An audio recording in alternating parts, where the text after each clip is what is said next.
zo'n 55 jaar ben vrouw en ik onderdeel van een kaders leven. Zij een drins zwaafkaartje en ik een grunnige molleboon. Het werk van pa bracht hij met moe, bruier en zus naar stad. Stoef bij Oostersluis.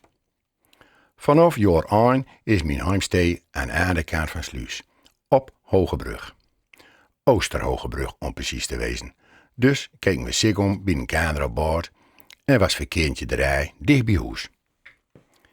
Kreeg zoals Edezee, beiden hebben hun eigen gedachten, was kachel bij ons af en toe even uit, maar bleef toch een lurk beetje warm. Twicht haar en vrouw gejoren een autorijschouw.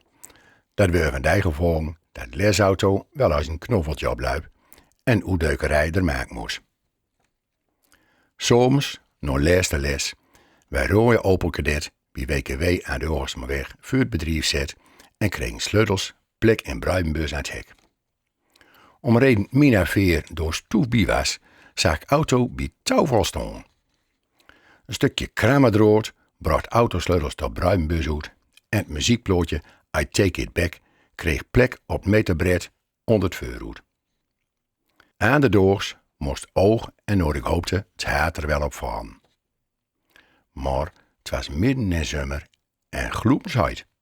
Zon frommelde het vinylplootje onder het glas huilend al in een kader, zodat afspelen onmogelijk was en het verhoor nooit op steek kwam door ik het geen hebben wou. Het schrompeld stukje liefdeblik streek horrel en gevuilend wislicht. Stook de kachel weer op en juich auto naar de eerste de beste muziekwinkel voor het eigenste plootje I Take It Back. Die woorden brachten ons live en leed voor altijd binnenkader.